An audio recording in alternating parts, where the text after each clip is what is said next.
বন্ধুরা, জামাই ষষ্ঠী তো চলে এসছে।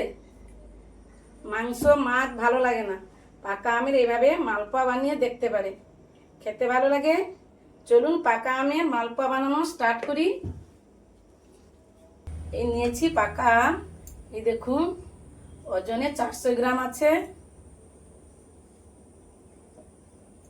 যখন পাকা আমের মালপোয়া বানাবেন তখন আমটা মিষ্টি দেখে নেবেন। আমটা আমি কেটে নিব।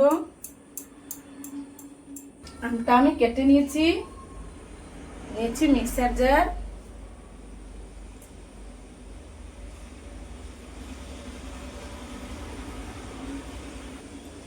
এইভাবে আমগুলো চামচের সাহায্যে বের করে নিব। এই দেখুন সবকটা আম বের করে নিয়েছি, পেস্ট করে নিব। সরিয়ে দিলাম। আরো একটা মিক্সার জার নিয়েছি 1 কাপের একটু কম সুজি,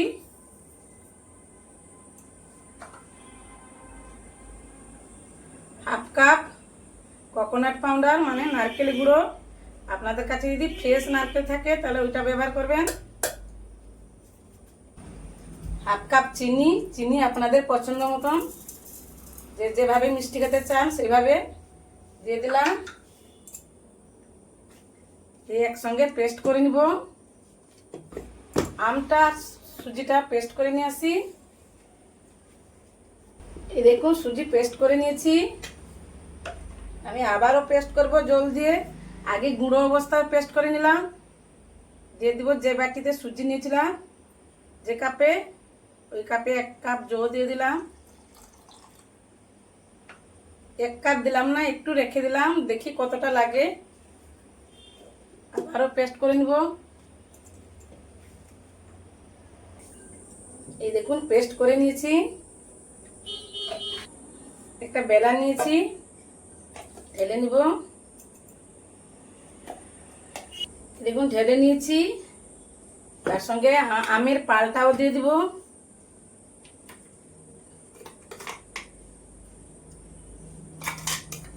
পরিমাণ মতন লবণ দিয়ে দিব। 1 চামচ মৌরি দিয়ে দিব।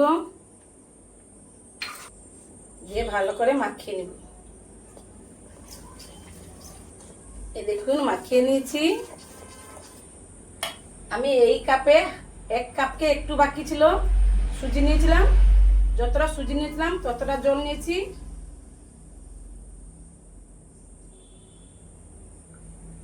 একটু একটু করে মাখাবো। এখানে আমি আরো একটা জিনিস দিব। ময়দা 1 চামচ, 2 চামচ, 3 চামচ, 4 চামচ। এই চামচে 4 চামচ ময়দা দিয়ে দিলাম। আর এতে 1 কাপের একটু কম সুজি দিয়েছিলাম। দিয়ে ভালো করে মাখিয়ে নিব। আমি যতটা সুজি নিয়েছি ততটা জলেই লাগবে। দিয়ে দিলাম। আমি এখানে কোকোনাট পাউডার শুকনো নারকেল গুঁড়ো ব্যবহার করেছি, তার জন্য জলটা মাপে মাপ হয়ে গেল। আপনারা যদি কাঁচা নারকেল ব্যবহার করেন একটু 2-4 চামচ জল কম লাগতে পারে, কারণ নারকেল তো কাঁচা থাকলে সেখান থেকে তো জল বেরোয় না। এটা খেয়াল রাখবেন। এতে দিয়ে দিব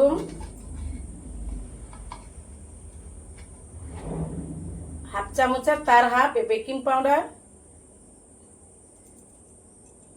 দিয়ে ভালো করে 2 মিনিট ফুটিয়ে নিব। এই দেখুন ঘনত্বটা মাপ তো আমি বলে দিয়েছি, আবারও বলছি। এই কাপে একটু বাকি আছে সুজি নিয়েছি, যতটা সুজি নিয়েছি ততটা জল নিয়েছি। আর একটা 400 গ্রামে আম নিয়েছি, আটিটা বাদ দিয়েছি, 2 সাইডটা নিয়ে নিয়েছি। বাস তার পাল বের করে নিয়েছি। আর 4 চামচ ময়দা দিয়েছি, পরিমাণ মতো মিষ্টি। বাস সরিয়ে দিলাম। চলে যাব গ্যাসের কাছে। কড়াইতে আগে থেকে তেল গরম করতে বসিয়ে দিয়েছি। কড়া গরম হয়ে গেছে, তেলও গরম হয়ে গেছে।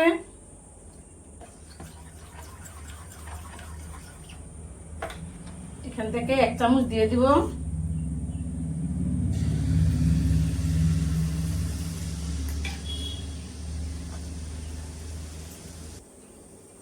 নরম তো, আস্তে করে উল্টাবেন। এই দেখুন কিভাবে ফুলেছে, দেখুন। গ্যাসটা মিডিয়াম টু লো রাখবেন। এই দেখুন উলট পালট করে ভেজে নিয়েছি।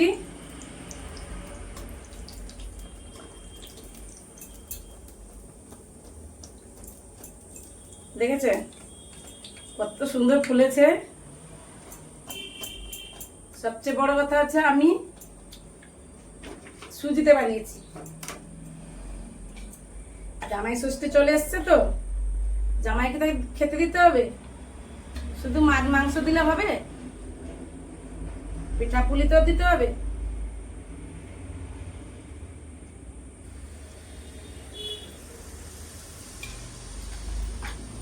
দেখুন আবার একটা দিয়ে দিলাম। আঁচটা একটু মিডিয়াম টু লো রাখবেন। এভাবে সবকটা ভেজে নিব। বন্ধুরা দেখুন সবকটা বানিয়ে নিয়েছি। গ্যাস বন্ধ করে দিলাম। তুলে নিব। আমি একটা চিনির সিরা বানাবো। 1 কাপ চিনি নিয়েছি।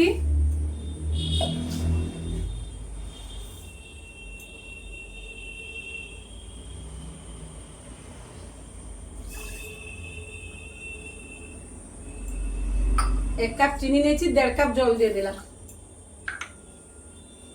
গ্যাসটা জ্বালিয়ে দিব। এই চিনিটা মিলিয়ে গেছে, কোনো চটচটে কোনো আঠালো হবে না। গ্যাস বন্ধ করে দিলাম। জাস্ট একটা একটা ফেলে দিব, তুলে নিব। হয়ে গেছে, তুলে নিলাম। আর একটা দিয়ে দিব। দেখুন এভাবে সবকটা তৈরি করে নিব। সবকটা চিনি রসে গুঁড়িয়ে নিয়েছি। এই যে তুলে নিলাম। দেখেছেন? এই দেখুন সার্ভ করে নিব এইভাবে। এই দেখুন সার্ভ করে নিয়েছি। উপর থেকে একটু চিনি রস দিয়ে দিব, একটু পিস্তা কুচানো দিয়ে দিব।